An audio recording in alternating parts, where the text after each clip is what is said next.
Dear friends, you are welcome to Historia. Historia പുതിയ ക്ലാസ്സിലേക്ക് നിങ്ങൾക്ക് എല്ലാവർക്കും സ്വാഗതം.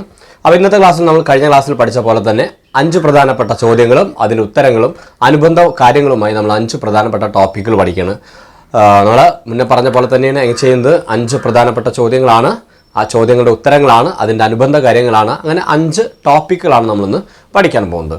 അപ്പോൾ നമുക്ക് നമ്മുടെ ക്ലാസ്സിലേക്ക് പോവാം. ഒന്നാമത്തെ ചോദ്യം എന്ന് പറയുന്നത് ദത്തവകാശ നിരോധന നിയമം നടപ്പിലാക്കിയത് എന്നാണ് അല്ലെങ്കിൽ നടപ്പിൽ വരുത്തിയത് എന്നാണ്. ദത്തവകാശ നിരോധന നിയമം നിലവിൽ വന്നത് എന്നാണ് അല്ലെങ്കിൽ നടപ്പിലാക്കിയതെന്ന് നമുക്കറിയാം.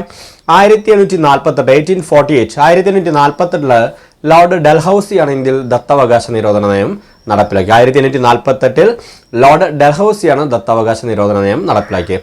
നമുക്ക് ബ്രിട്ടീഷ് ഭരണ കാലഘട്ടത്ത് ഇന്ത്യയിലെ അവകാശികളില്ലാതെ നാട്ടുരാജാക്കന്മാർക്ക് അവകാശികളില്ലാതെ മരിച്ചു കഴിഞ്ഞാൽ ആ പ്രദേശം ബ്രിട്ടീഷുകാർ കൂട്ടിച്ചെടുക്കും. അതാണ് ഡോക്ട്രിൻ ഓഫ് ലൈപ്സ് അല്ലെങ്കിൽ ലയന സിദ്ധാന്തം അല്ലെങ്കിൽ ദത്തവകാശ നിരോധന നിയമം എന്ന് പറഞ്ഞത്. എന്ന് വെച്ചാൽ ഏതെങ്കിലും നാട്ടുരാജാക്കന്മാർക്ക് അനന്തരാവകാശികൾ ഇല്ലാതായി കഴിഞ്ഞാൽ മറ്റൊരു പുത്രനെ ദത്തെടുക്കാൻ അവർക്ക് അവകാശമില്ല. പകരം ആ ഭൂമി ബ്രിട്ടീഷുകാർ അറ്റാച്ച് ചെയ്യും അല്ലെങ്കിൽ അത് ബ്രിട്ടീഷുകാർ പിടിച്ചെടുക്കും. ഇതിനാണ് നമ്മൾ ഡോക്ട്രിൻ ഓഫ് ലൈപ്സ് അല്ലെങ്കിൽ ദത്തവകാശ നിരോധന നിയമം എന്ന് പറഞ്ഞത്. ഈ നിയമം കൊണ്ടുവന്നത് ലോർഡ് ഡൽഹൌസിയാണ്. ഇനി 1848 ഈ നിയമപ്രകാരം ആദ്യമായി കൂട്ടിച്ചേർത്ത സ്ഥലം, ഈ ദത്തവകാശ നിരോധന നിയമപ്രകാരം ബ്രിട്ടീഷുകാർ ആദ്യമായി കൂട്ടിച്ചേർത്ത പ്രദേശം എന്ന് പറഞ്ഞാൽ ഏതായിരുന്നു? സത്താറയായിരുന്നു. സത്താറയാണ് അവർ ആദ്യമായിട്ട് 1848 പിടിച്ചെടുത്തു. അതിനുശേഷം വീണ്ടും പിടിച്ചെടുത്തു. അതിനുശേഷം 1849 അവർ ജയ്പൂരും സാമ്പൽപൂരും പിടിച്ചിട്ടുണ്ട്. 1849 ജയ്പൂരും സാമ്പൽപൂരും പിടിച്ചെടുക്കുന്നുണ്ട്. അതിനുശേഷം 1854 അവർ നാഗ്പൂരും അതോടൊപ്പം നാഗ്പൂരും ഝാൻസിയും പിടിച്ചെടുക്കുന്നുണ്ട്. അത് 1854 വരുന്നത്. 54 അത് പിടിച്ചെടുക്കുന്നത്. അപ്പോൾ ഇത്രയും സ്ഥലങ്ങൾ ഏതൊക്കെ? ഝാൻസിയുണ്ട്, സത്താറുണ്ട്, സാമ്പൽപൂരുണ്ട്, ജയ്പൂരുണ്ട്, നാഗ്പൂരുണ്ട്. ഇതെല്ലാം ബ്രിട്ടീഷുകാർ പിടിച്ചെടുത്തത് ഈ ദത്തവകാശ നിരോധന നിയമപ്രകാരം. അതിനുശേഷം 1859 ലോർഡ് കാനിങ് വന്ന് ഇത് നിർത്തലാക്കി. ലോർഡ് കാനിങ് വന്ന് 1859 ദത്തവകാശ നിരോധന നിയമം നിർത്തലാക്കി എന്നുള്ളതാണ്. അപ്പോൾ അത് ജസ്റ്റ് പഠിക്കുമ്പോൾ 2 ആളുകളെ നമുക്ക് അവിടെ പഠിക്കാൻ നോത്ത്. ദത്തവകാശ നിരോധന നിയമം കൊണ്ടുവന്നത് ലോർഡ് ഡൽഹൌസിയും അത് നിർത്തലാക്കിയത് 1859 ആരാണ്? ലോർഡ് കാനിങ് ആണ്. പിന്നെ അതിൽ ചെറിയൊരു പോയിന്റ് ഉള്ളത് 1824 കാലഘട്ടത്തിൽ 1824-28 കാലഘട്ടത്ത് നമ്മുടെ കർണാടകയിലെ കിട്ടൂർ എന്നൊരു സ്ഥലം 1824-28 കാലഘട്ടത്തിൽ കർണാടകയിലെ കിട്ടൂർ എന്ന സ്ഥലം ബ്രിട്ടീഷുകാർ പിടിച്ചെടുത്തും ഈ ദത്തവകാശ നിരോധന നിയമം പ്രകാരമാണ്. പക്ഷെ അവിടെ പ്രശ്നം എന്താ വെച്ചാൽ 1824-28 കാലഘട്ടത്തിൽ നമ്മൾ ഈ ദത്തവകാശ നിരോധന നിയമം നിലവിൽ വന്നിട്ടില്ല. എങ്കിൽ പോലും ഈ നിയമത്തിന്റെ ക്ലോസുകൾ വെച്ച് തന്നെയാണ് അവർ അന്ന് ഇത് നിലവിൽ വന്നിട്ടില്ല. എങ്കിൽ പോലും ഈ ഒരു ക്ലോസ് വെച്ച് തന്നെ അല്ലെങ്കിൽ ഇങ്ങനെയുള്ള ഒരു അവകാശവാദം ഉന്നയിച്ചുകൊണ്ടാണ് ബ്രിട്ടീഷുകാർ കിട്ടൂർ എന്ന സ്ഥലം, കിട്ടൂർ ചിന്നമ്മയ്ക്ക് അതിനെതിരെ പോരാടിയ ആളാണ്. കിട്ടൂർ എന്ന സ്ഥലം, കർണാടകയിലെ കിട്ടൂർ എന്ന സ്ഥലം പിടിച്ചെടുത്തും ദത്തവകാശ നിരോധന നിയമപ്രകാരം. അപ്പോൾ ഇത് മറക്കാതെ പഠിച്ചിരിക്കുക. 1848 കൊണ്ടുവന്നത് ലോർഡ് ഡൽഹൌസിയാണ്. നിർത്തലാക്കിയത് 1859 ലോർഡ് കാനിങ് ആണ്. പിടിച്ചെടുത്ത സ്ഥലങ്ങൾ നമുക്കറിയാം. ആദ്യമായി പിടിച്ചെടുത്ത് സത്താറയാണ്. അത് ചോദ്യം വരാണ് കേട്ടോ. ദത്തവകാശ നിരോധന നിയമപ്രകാരം കൂട്ടിച്ചേർത്ത ആദ്യത്തെ ഇന്ത്യൻ നാട്ടുരാജ്യം ചോദിക്കും. അപ്പോൾ അത് സത്താറയാണ്. അതിനുശേഷം സാമ്പൽപൂർ വരുന്നുണ്ട്. അതിനുശേഷം പിന്നെ ഇത് വരുന്നുണ്ട്, ജയ്പൂർ വരുന്നുണ്ട്, പിന്നെ നാഗ്പൂർ വരുന്നുണ്ട്, ഝാൻസി. ഇതെല്ലാം പിടിച്ചെടുത്ത സ്ഥലങ്ങളാണ്. അപ്പോൾ ഇത്രയും കാര്യങ്ങൾ ഒന്നാമത്തെ ഈ ചോദ്യവുമായി ബന്ധപ്പെട്ട് മറക്കാതെ പഠിച്ചു വയ്ക്കുക. ഇനി രണ്ടാമത്തെ ചോദ്യം എന്നത് ഹിന്ദു പുലയ സമാജം സ്ഥാപിച്ചതാരാണ്? ഹിന്ദു പുലയ സമാജം എന്ന സംഘടന സ്ഥാപിച്ചത് നമ്മുടെ കേരള നവോത്ഥാനത്തിൽ നിന്നുള്ളൊരു ചോദ്യമാണ്. ഈ ചോദ്യം കേട്ട് കഴിഞ്ഞാൽ പൊതുവെ ഒരു കൺഫ്യൂഷൻ തോന്നാറുണ്ട്. കാരണം നമുക്ക് പൊതുവെ പറയുന്നത് ഹിന്ദു പുലയ മഹാസഭ അല്ലെങ്കിൽ പുലയ മഹാസഭ എന്ന് പഠിക്കാറുണ്ട് നമ്മൾ. കൊച്ചിൻ പുലയ മഹാസഭ. ഇവിടെ വരെ ചോദിക്കുന്നത് ഹിന്ദു പുലയ സമാജമാണ്. ഈ ഹിന്ദു പുലയ സമാജം സ്ഥാപിച്ചത് 1917 കുറുമ്പത്താൻ ദൈവത്താനാണ്. ആരാണ്? കുറുമ്പത്താൻ ദൈവത്താൻ എന്ന് പറയുന്നത് സാമൂഹ്യ പ്രസ്ഥാനത്തിലെ സാമൂഹ്യ മതനവീകരണ പ്രസ്ഥാനത്തിലെ വളരെ പ്രശസ്തനായിട്ടുള്ള ഒരു വ്യക്തിയാണ് കുറുമ്പത്താൻ ദൈവത്താൻ. അദ്ദേഹം 1917 ഹിന്ദു പുലയ സമാജം സ്ഥാപിച്ചത്. നമ്മുടെ അയ്യങ്കാളിയുടെ പേഴ്സണൽ മാനേജറൊക്കെ ആയിരുന്നു. അതോടൊപ്പം തന്നെ ഒരുപാട് പുലയർക്ക് വേണ്ടി ഒരുപാട് കാര്യങ്ങൾ ചെയ്ത വ്യക്തിയാണ്. ഇപ്പോൾ നമ്മൾ പുലയർക്ക് വേണ്ടി അവിടെ പരീക്ഷാ ഫീസ് ഒഴിവാക്കുക, അവർക്ക് സ്കോളർഷിപ്പ് ഏർപ്പെടുത്തുക തുടങ്ങിയ ഒരുപാട് കാര്യങ്ങളെല്ലാം ഇദ്ദേഹത്തിൻ്റെ പ്രയത്നം കൊണ്ട് ലഭിച്ച കാര്യങ്ങളാണ്. അപ്പോൾ അത്രയും പ്രശസ്തനായിട്ടുള്ള ഒരു വ്യക്തി തന്നെയാണ് ആര്? കുറുമ്പത്താൻ ദൈവത്താൻ. അത് 1917 ഹിന്ദു പുലയ സമാജം സ്ഥാപിച്ചത് കുറുമ്പത്താൻ ദൈവത്താൻ. അതേസമയം പുലയ മഹാസഭ സ്ഥാപിച്ചത് അത് അയ്യങ്കാളിയാണ്. തെറ്റരുത്. പുലയ മഹാസഭ ചോദിച്ചാൽ അത് അയ്യങ്കാളിയാണ്. കൊച്ചിൻ പുലയ മഹാസഭ ചോദിച്ചാൽ അതാരാ? അത് പണ്ഡിറ്റ് കറുപ്പനാണ്. അപ്പോൾ ഇത് മൂന്നും കൂടി കൺഫ്യൂഷൻ ആകും. തെറ്റരുത്. പുലയ മഹാസഭ സ്ഥാപിച്ചത് ആരാണെന്ന് വെച്ചാൽ പുലയ മഹാസഭ ചോദിച്ചാൽ അത് ആരാണ്? അയ്യങ്കാളിയാണ്. കൊച്ചിൻ പുലയ മഹാസഭ ചോദിച്ചാൽ അത് ആര് വരും? പണ്ഡിറ്റ് കറുപ്പനാണ്. അതേസമയം ഹിന്ദു പുലയ സമാജം എന്ന് പറഞ്ഞാൽ അത് കുറുമ്പത്താൻ ദൈവത്താണ്. 1917 കിട്ടിയ.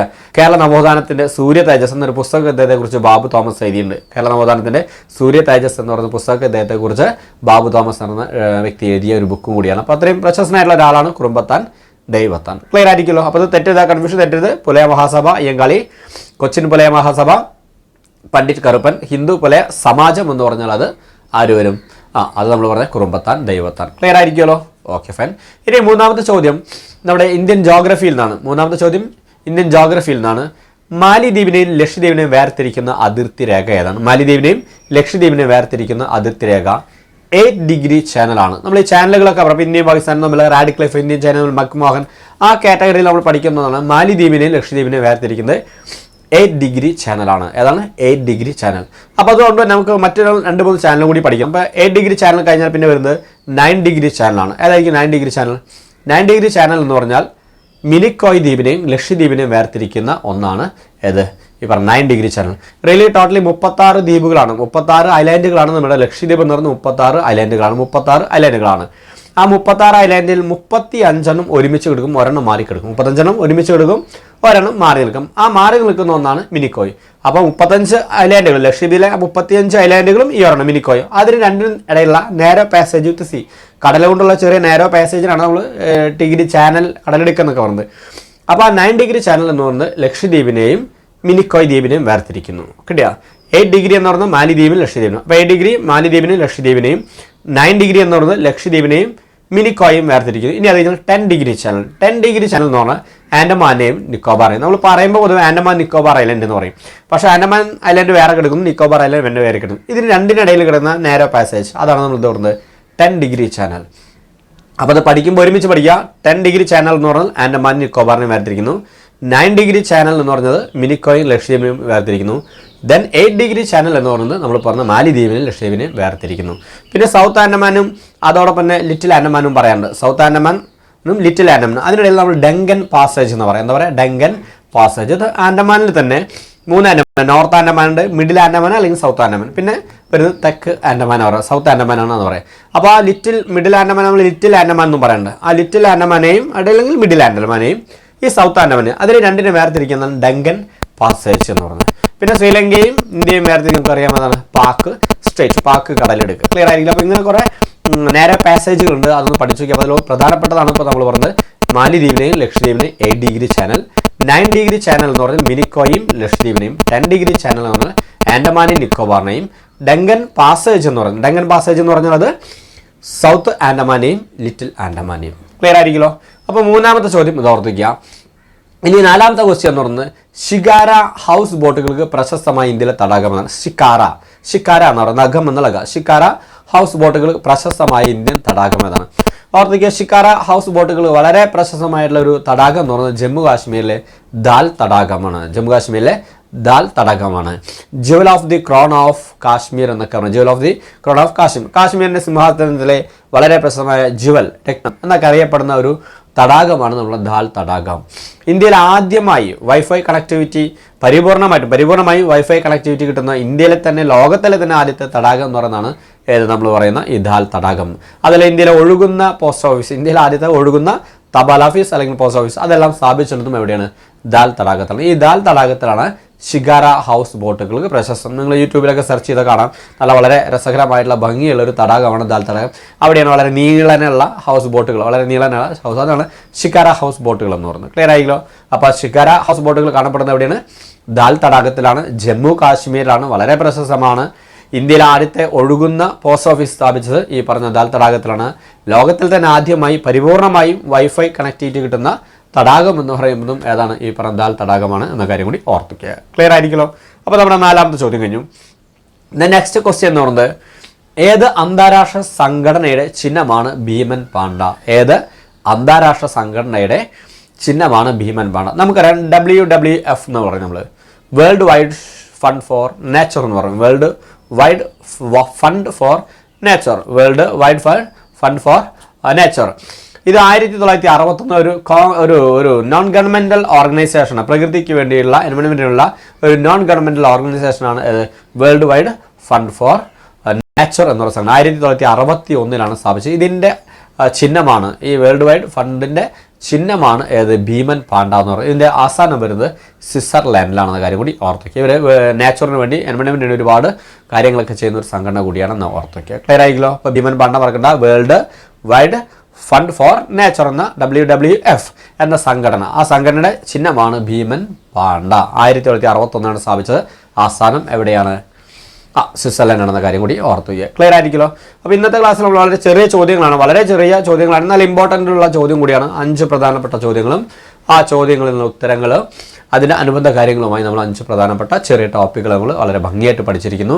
അപ്പോൾ ഇതുമായി ബന്ധപ്പെട്ട് നിങ്ങൾക്ക് എന്തെങ്കിലും ഡൗട്ടുകളോ മറ്റു നിർദ്ദേശങ്ങളോ വേണമെങ്കിൽ നിങ്ങൾ കമൻറ്റ് ബോക്സിൽ കമൻറ്റ് ചെയ്യുക. അല്ലെങ്കിൽ എൻ്റെ നമ്പറായ 9846298093 എന്ന വാട്സാപ്പ് നമ്പർ കമൻറ്റ് ചെയ്യാൻ നിങ്ങൾക്ക് വേണ്ട നിർദ്ദേശങ്ങളും ഗൈഡൻസുകളൊക്കെ നൽകാവുന്നതാണ്.